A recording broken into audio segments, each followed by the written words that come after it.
गणेशाय नमः।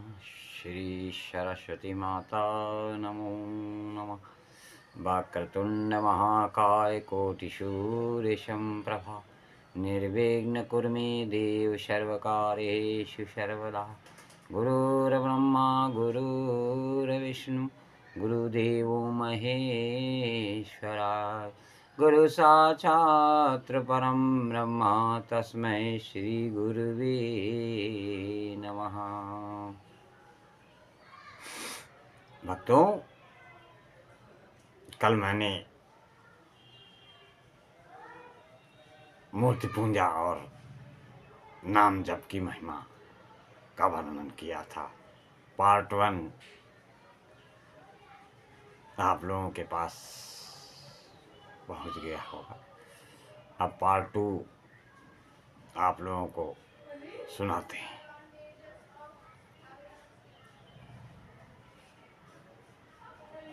न काष्ठे विद्यते देवो न शिलाय न मृत्युचा भावे हि विद्यते देवस्तस्माद् भावं समाचरेत्। देवता ना तो काठ में रहते हैं न पत्थर में और न मिट्टी में रहते हैं, भाव में ही देवता का निवास। इसलिए भाव को ही मुख्य मानना चाहिए। एक बैरागी बाबा थे, उनके पास सोने की 2 मूर्तियां थी, एक गणेश जी की और एक चूहे की। दोनों मूर्तियां तौल में बराबर थी। बाबा को रामेश्वर जाना था, अतः उन्होंने सुनार के पास जाकर कहा कि भैया, इन मूर्तियों के वजन के बदले कितने रुपए दोगे? सुनार ने दोनों मूर्तियों को तौल कर दोनों के 500-500 रुपए बताए, अर्थात दोनों की बराबर कीमत बताई। बाबा बोले, अरे तू देखता नहीं, एक मालिक है और एक उनकी सवारी है। कितना मूल्य मालिक गणेश जी का, उतना ही मूल्य सवारी चूहे का। यह कैसे हो सकता है? सुनार बोला, बाबा, मैं गणेश जी और चूहे का मूल्य नहीं लगाता, मैं तो सोने का मूल्य लगाता। तात्पर्य है कि बाबा की दृष्टि गणेश जी और चूहे पर है और सुनार की दृष्टि सोने पर है, अर्थात बाबा की भाव गुण दिखता है और सुनार को वस्तु गुण दिखता है। ऐसे ही जो मूर्तियों को तोड़ते हैं उनको वस्तु गुण ही दिखता है, अर्थात उनको पत्थर पीतल आदि दिखता है। अतः भगवान उनकी भावना के अनुसार पत्थर आदि के रूप में ही बने रहते हैं। वास्तव में देखा जाए तो स्थावर जंगम आदि सब कुछ भगवत स्वरूप ही है, जिनमें भाव गुण अर्थात भगवान की भावना है। उनको सब कुछ भगवत स्वरूप ही दिखता है, परंतु जिनमें वस्तु गुण अर्थात संसार की भावना है, उनको स्थावर जंगम आदि सब कुछ अलग अलग ही दिखता है। यही बात मूर्ति के विषय में भी समझ लेनी चाहिए। लोग श्रद्धा भाव से मूर्ति की पूजा करते हैं, स्तुति एवं प्रार्थना करते हैं, क्योंकि उनको तो मूर्ति में विशेषता दिखती है। जो मूर्ति को तोड़ते हैं उनको भी मूर्ति में विशेषता दिखती। अगर विशेषता नहीं दिखती तो वे मूर्ति को क्यों तोड़ते हैं? दूसरे पत्थरों को नहीं तोड़ते। अतः वे भी मूर्ति में विशेषता मानते हैं। केवल मूर्ति में श्रद्धा विश्वास रखने वालों के साथ द्वेष भाव होने से उनको दुख देने के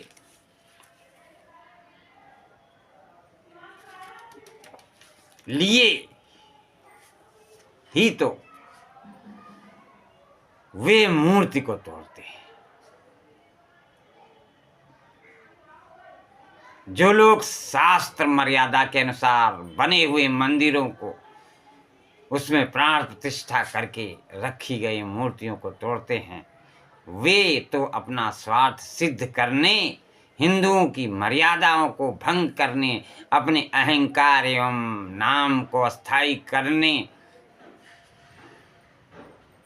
भगवान शेष मूर्तियों को देखकर पीढ़ियों तक हिंदुओं को हृदय में जलन पैदा करने के लिए द्वेष भाव से मूर्तियों को तोड़ते हैं। ऐसे लोगों की बड़ी भयानक दुर्गत होती है। वे घोर नरक में जाते हैं, क्योंकि उनकी नीयत ही दूसरों को दुख देने, दूसरों का नाश करने की है। खराब नीयत का नतीजा भी खराब ही होता है। परंतु जो लोग मंदिरों की मूर्तियों की रक्षा करने के लिए अपनी पूरी शक्ति लगा देते हैं, अपने प्राणों को लगा देते हैं, उनकी नीयत अच्छी होने से उनकी सद्गति हुई होती है। हम किसी विद्वान का आदर करते हैं तो वास्तव में हमारे द्वारा विद्या का ही आदर हुआ, हाड़ मांस के शरीर का नहीं। ऐसे ही जो मूर्ति में भगवान को मानता है, उसके द्वारा भगवान ही का आदर हुआ, मूर्ति का नहीं। अतः जो मूर्ति में भगवान को नहीं मानता, उसके सामने भगवान का प्रभाव प्रकट नहीं होता। परंतु जो मूर्ति में भगवान को मानता है, उसके सामने भगवान का प्रभाव प्रकट हो जाता है। प्रश्न है कि हम मूर्ति पूजा क्यों करें? मूर्ति पूजा करने की क्या आवश्यकता है? उत्तर, आप अपना भगवत भाव बढ़ाने के लिए, भगवत भाव को जागृत करने के लिए, भगवान को प्रसन्न करने के लिए मूर्ति पूजा करनी चाहिए। हमारे अंतःकरण में सांसारिक पदार्थों का जो महत्व अंकित है, उनमें हमारी जो ममता आसक्ति है, उसको मिटाने के लिए ठाकुर जी का पूजन करना, पुष्प माला चढ़ाना, अच्छे अच्छे वस्त्र पहनाना, आरती उतारना, भोग लगाना आदि बहुत आवश्यक है। तात्पर्य के मूर्ति पूजा करने से हमें दो तरह से लाभ होता है। भगवत भाव जागृत होता है तथा बढ़ता है, और शारीरिक वस्तुओं में ममता आसक्ति का लाभ होता है। मनुष्य के जीवन में कम से कम एक जगह ऐसी होनी चाहिए जिसके लिए मनुष्य अपना सब कुछ त्याग कर सके। वह जगह चाहे भगवान हो, चाहे संत महात्मा, या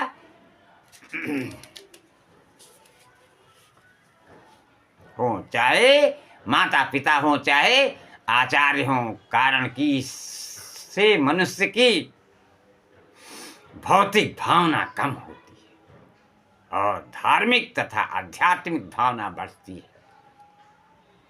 एक बार कुछ तीर्थयात्री काशी की परिक्रमा कर रहे थे।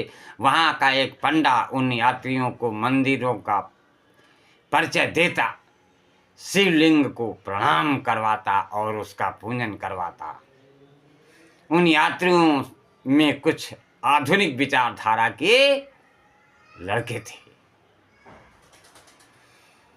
उनको जगह जगह प्रणाम आदि करना अच्छा नहीं लगा, अतः वे पंडा से बोले, पंडा जी, जगह जगह पत्थरों में माथा रगड़ने से क्या लाभ।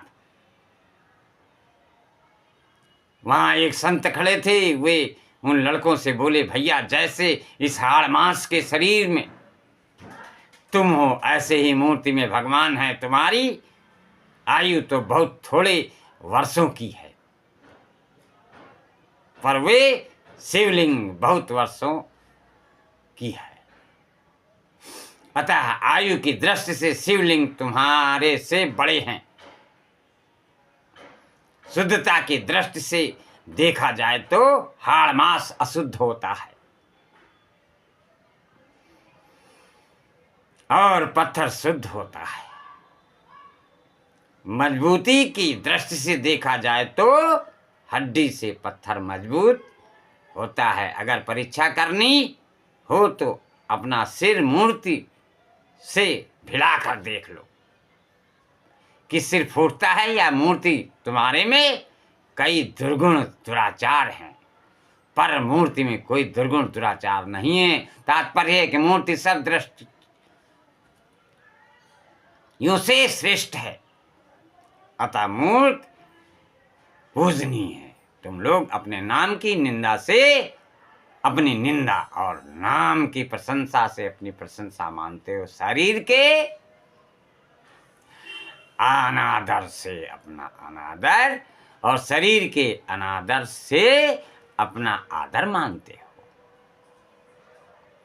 तो क्या मूर्ति में भगवान का पूजन, स्तुति, प्रार्थना आदि करने से उसको भगवान अपना पूजन, स्तुति, प्रार्थना नहीं मानेंगे?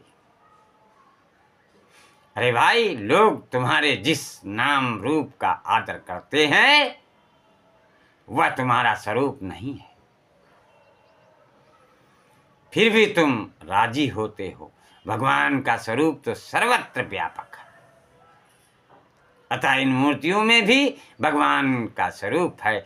हम इन मूर्तियों में भगवान का पूजन करेंगे तो क्या भगवान प्रसन्न नहीं होंगे? हम जितने अधिक भाव से भगवान का पूजन करेंगे, भगवान उतने ही अधिक प्रसन्न होंगे। जो कोई भी आस्तिक पुरुष होता है वह भले ही मूर्ति पूजा से परहेज रखे, पर उसके द्वारा मूर्ति पूजा होती ही है। कैसे? वह वेद आदि ग्रंथों को मानता है, उनके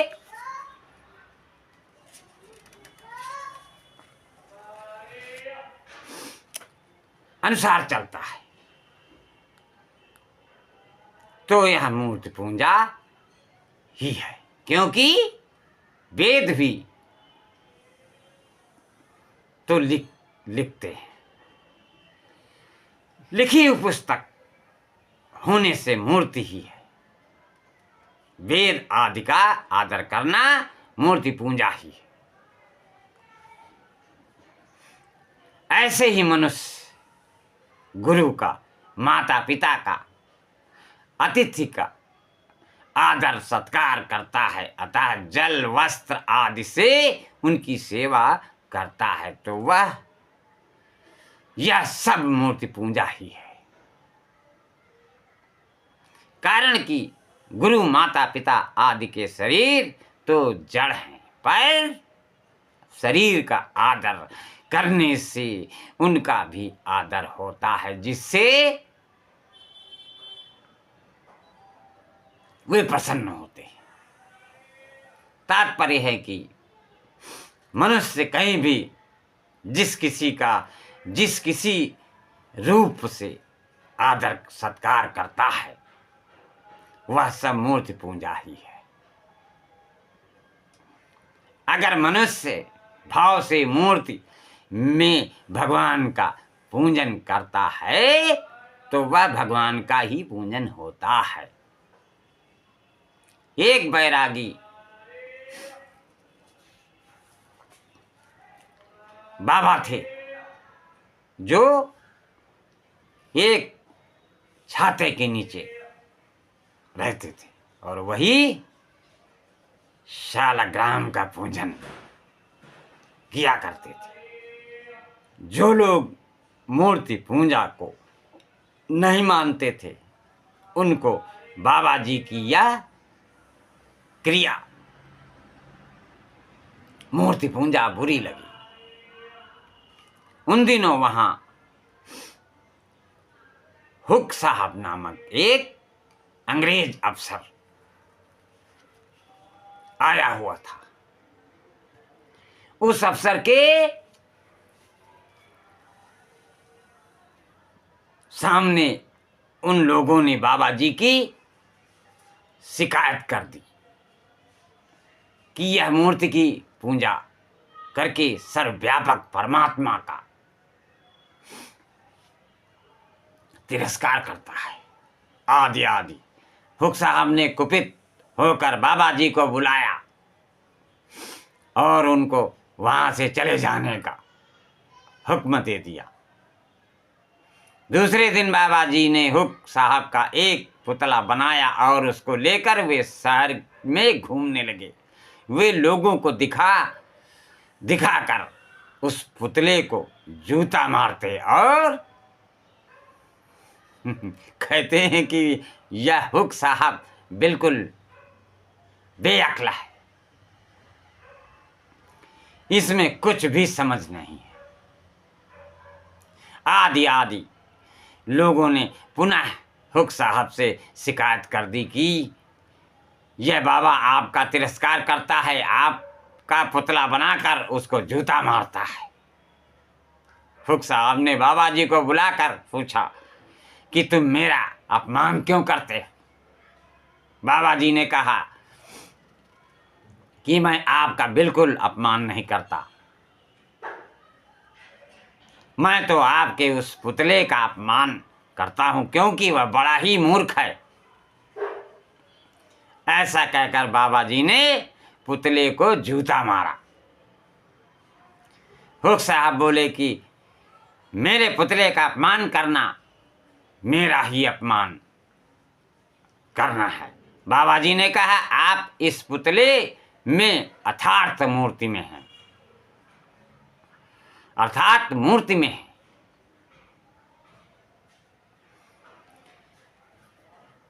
है ही नहीं, फिर भी केवल नाम मात्र से आप पर इतना असर पड़ता है। हमारे भगवान तो सब देश काल वस्तु आदि में है। अतः जो श्रद्धा पूर्वक मूर्ति में भगवान का पूजन करता है उससे क्या भगवान प्रसन्न नहीं होंगे? मैं मूर्ति में भगवान का पूजन करता हूं तो यह भगवान का आदर हुआ या निरादर? हुक साहब बोले कि जाओ अब तुम स्वतंत्रता पूर्वक मूर्ति पूजा कर सकते हो। बाबा जी अपने स्थान पर चले गए। प्रश्न करता कुछ लोग मंदिर में अथवा मंदिर के पास बैठकर मांस, मदिरा आदि निषिद्ध पदार्थों का सेवन करते हैं, फिर भी भगवान उनको क्यों नहीं रोकते? उत्तर माँ बाप के सामने बड़े उदंडता, माँ बाप के सामने बच्चे उदंडता करते हैं तो माँ बाप उनको दंड नहीं देते, क्योंकि वे यही समझते हैं कि अपने ही बच्चे हैं, अनजान हैं, समझते नहीं हैं। इसी तरह भगवान भी यही समझते हैं कि ये अपने ही अनजान बच्चे हैं। अतः भगवान की दृष्टि उनके आचरणों की तरफ जाती ही नहीं। परंतु जो लोग मंदिर में निषिद्ध पदार्थों का सेवन करते हैं, निषिद्ध आचरण करते हैं, उनको इस अपराध का दंड अवश्य ही भोगना पड़ेगा। पहले कबीर जी आदि कुछ संतों ने मूर्ति पूजा खंडन क्यों किया? जिस समय जैसी आवश्यकता होती है उस समय संत महापुरुष प्रकट होकर वैसा ही कार्य करते हैं। जैसे पहले जब शैवों और वैष्णवों में बहुत झगड़ा होने लगा तब तुलसीदास जी महाराज ने रामचरितमानस की रचना की, जिससे दोनों का झगड़ा मिट गया। गीता पर बहुत सी टीकाएं लिखी गई हैं, क्योंकि समय समय पर जैसी आवश्यकता पड़ी महापुरुषों के हृदय में वैसी ही प्रेरणा हुई और उन्होंने गीता पर वैसी ही टीका लिखी। जिस समय बौद्ध मत बहुत बढ़ गया था उस समय शंकराचार्य जी ने प्रकट होकर सनातन धर्म का प्रचार किया। ऐसे ही जब मुसलमानों का राज्य था तब वे मंदिरों को तोड़ते थे और मूर्तियों को खंडित करते थे। अतः उस समय कबीर जी आदि संतों ने कहा कि हमें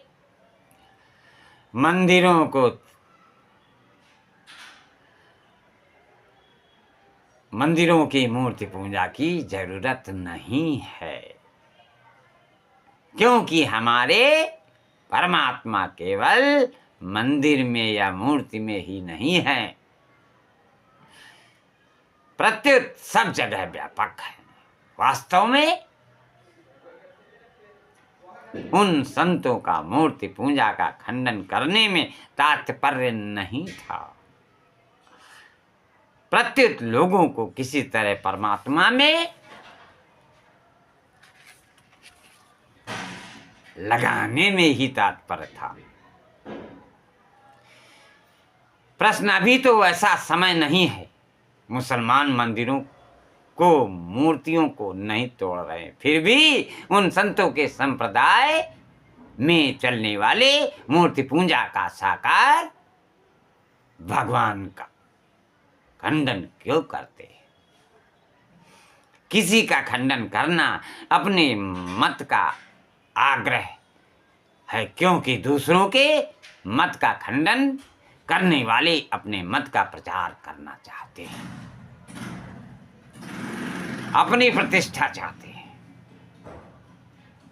अभी जो मंदिरों का मूर्ति पूजा का दूसरों के मत का खंडन करते हैं वे मतवादी वस्तुतः परमात्मत्व को नहीं जानते या नहीं चाहते, अपना उद्धार भी नहीं चाहते, प्रत्युत अपनी व्यक्तिगत पूजा चाहते हैं, अपनी टोली बनाना चाहते हैं, अपने संप्रदाय का प्रचार चाहते हैं। ऐसे मतवादियों को परमात्मा की प्राप्ति नहीं होती, अपने मत का आग्रह रखते हैं, वे मतवाले होते हैं और मतवालों की बात मानने योग्य नहीं होती है। वातुलभूत विवश मतवारे ते नहीं बोले ही भजन विचारे। ऐसे मतवाले लोग तत्व को नहीं जान सकते। हरियारत्ता तत्व का मत कारता नाहिं, मत कारता से फिरेता तत्व पाया नाही। हरि आतत विचारिए क्या मत से टीका। तत्वशाया अमरपुर मत कजमपुर धाम। निराकार को मानने वाले साकार मूर्ति का खंडन करते हैं तो वे वास्तव में अपने इष्ट निराकार को ही छोटा बनाते हैं, क्योंकि उनकी धारणा से ही यह सिद्ध होता है कि साकार की जगह उनका निराकार नहीं है, अर्थात उनका निराकार एक देशी है। अगर वे साकार मूर्ति में भी अपने निराकार को मानते हैं तो फिर वे साकार खंडन ही क्यों करते।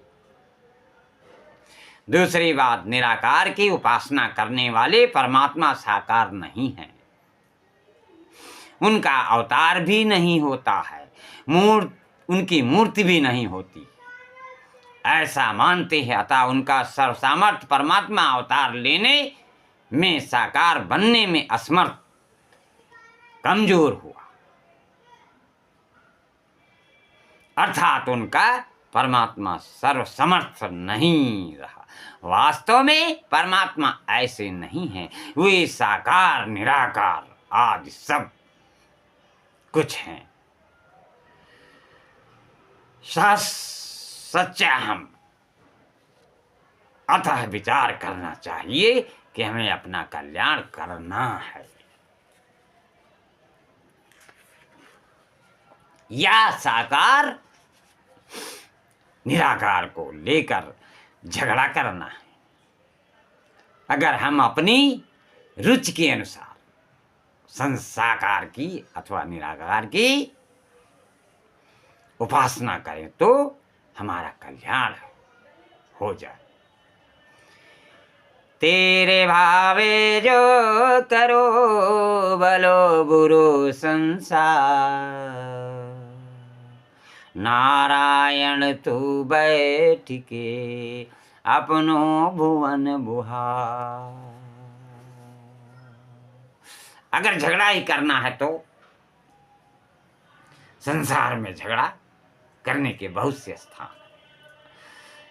धन जमीन मकान आदि को लेकर लोग झगड़ा करते ही हैं, परंतु परमार्थिक मार्ग में आकर झगड़ा क्यों छेड़े। अगर हम साकार या निराकार की उपासना करते हैं तो हमें दूसरों की मत का खंडन करने के लिए समय कैसे मिला। दूसरों का खंडन करने में हमने जितना समय लगा दिया उतना समय अगर अपने इष्ट की उपासना करने में लगाते तो हमें बहुत लाभ होता। दूसरों का खंडन करने से हमारी हानि यह हुई कि हमने अपने इष्ट का खंडन करने के लिए दूसरों को निमंत्रण दे दिया। जैसे हमने निराकार का खंडन किया तो हमने अपने इष्ट साकार का खंडन करने के लिए दूसरों को निमंत्रण दिया, अवकाश दिया कि अब तुम हमारे इष्ट का खंडन करो। अतः इस खंडन से ना तो हमारे को कुछ लाभ हुआ और न दूसरों को ही कुछ लाभ हुआ। दूसरी बात, दूसरों का खंडन करने से कल्याण होता है, यह उपाय किसी ने भी नहीं लिखा।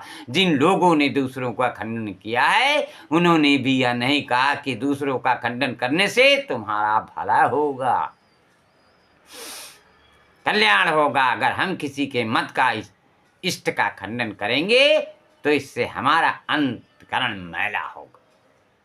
खंडन के अनुसार ही द्वेष की वृत्तियां बनेंगी जिससे हमारी उपासना में बाधा लगेगी और हम अपने इष्ट से विमुख हो जाएंगे। अतः मनुष्य को किसी के मत का, किसी के इष्ट का खंडन नहीं करना चाहिए, किसी को नीचा नहीं समझना चाहिए, किसी का अपमान तिरस्कार नहीं करना चाहिए, क्योंकि सभी अपनी अपनी रुचि के अनुसार भाव और श्रद्धा विश्वास से अपने इष्ट की उपासना करते हैं।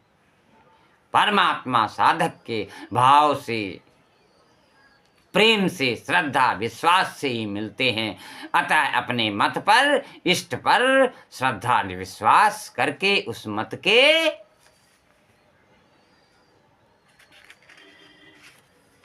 अनुसार लगातार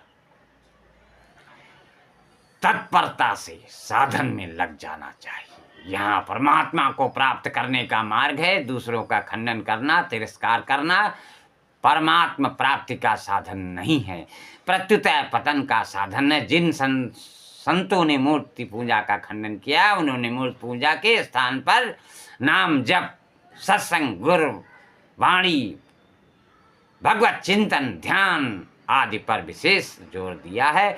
अतः जिन लोगों ने मूर्ति पूजा तो त्याग कर दिया, पर जो अपने मत के अनुसार नाम जप आदि में तत्परता से नहीं लगे, वे तो दोनों तरफ से रोते ही रह गए। उनसे तो मूर्ति पूजा करने वाले ही श्रेष्ठ हुए, जो अपने मत के अनुसार साधन तो करते हैं। इस पर कोई यह कहे कि हमारा दूसरों का खंडन करने में तात्पर्य नहीं है, हम तो अपनी उपासना को दृढ़ करते हैं, अपना अनन्य भाव बनाते हैं, तो इसका उत्तर यह है कि दूसरों का खंडन करने से अनन्य भाव नहीं बनता। अनन्य भाव तो यह है कि हमारे इष्ट के सिवाय दूसरा कोई तत्व है ही नहीं। हमारे प्रभु सगुण भी हैं और निर्गुण भी हैं। सब हमारे प्रभु के ही रूप हैं। दूसरे लोग हमारे प्रभु को चाहे दूसरा नाम रख दें, पर है हमारे प्रभु ही। हमारे प्रभु की अनेक रूपों में तरह तरह से उपासना होती है। अतः जो निर्गुण को मानते हैं वे हमारे सगुण प्रभु की महिमा बढ़ा रहे हैं, क्योंकि हमारा सगुण ही तो वहाँ निर्गुण है। इसलिए निर्गुण की उपासना करने वाले हमारे आदरणीय हैं। ऐसा करने से ही अनन्य भाव होगा। किसी का खंडन करना अनन्य भाव बनने का साधन नहीं है। जो मनुष्य विश्वास पूर्वक सीधे सरल भाव से अपने इष्ट की उपासना में लगे हुए हैं, उनके इष्ट का, उनकी उपासना का खंडन करने से उनके हृदय में ठेस पहुंचेगी, उनको दुख होगा। तो खंडन करने वाले को बड़ा भारी पाप लगेगा, जिससे उसकी उपासना सिद्ध नहीं होगी। अनन्यता के नाम पर दूसरों का खंडन करना अच्छाई के चोले में बुराई है। बुराई के रूप में बुराई आ जाए तो उससे भला आदमी बच सकता है, पर जब अच्छाई के रूप में बुराई आ जाए तो उससे बचना बड़ा कठिन होता है। जैसे सीता जी के सामने रावण और हनुमान जी के सामने कालनेमी साधु वेश में आ गए, तो सीता जी और हनुमान जी भी धोखे में आ गए। अर्जुन ने भी हिंसा के बहाने अपने कर्तव्य से च्युत होने की बात पकड़ ली कि दुर्योधन आदि धर्म को नहीं जानते, उन पर लोभ सवार हुआ है, पर मैं धर्म को जानता हूँ, मेरे में लोभ नहीं है, मैं अहिंसक हूँ आदि। इस प्रकार अर्जुन में भी अच्छाई के चोले में बुराई आ गई। उस बुराई को दूर करने में भगवान को बड़ा जोर पड़ा, लंबा उपदेश देना पड़ा। अगर अर्जुन में बुराई के रूप में ही बुराई आती तो उसको दूर करने में देरी नहीं लगती। ऐसे ही अनन्य भाव के रूप में खंडन रूपी बुराई आई और हमने अपना अमूल्य समय, सामर्थ्य, समझ आदि को दूसरों का खंडन करने में लगा दिया, तो इससे हमारा ही पतन हुआ। अतः साधक को चाहिए कि वह बड़ी सावधानी के साथ अपने समय, योग्यता, सामर्थ्य आदि को अपने इष्ट की उपासना में ही लगाएं। सीताराम सीताराम सीताराम सीताराम सीताराम सीताराम सीताराम सीताराम सीताराम। दोस्तों, भक्तों, बहनों, भाइयों, ये मूर्ति पूजा से संबंधित ही सारे प्रवचन, उपदेश हैं। अगर आप लोगों को अच्छा लगे, समझ में आसानी हो, तो लाइक करें, सब्सक्राइब करें और ऐसे ही तरह तरह के प्रवचन का लाभ लें। बोलो श्यावर राम।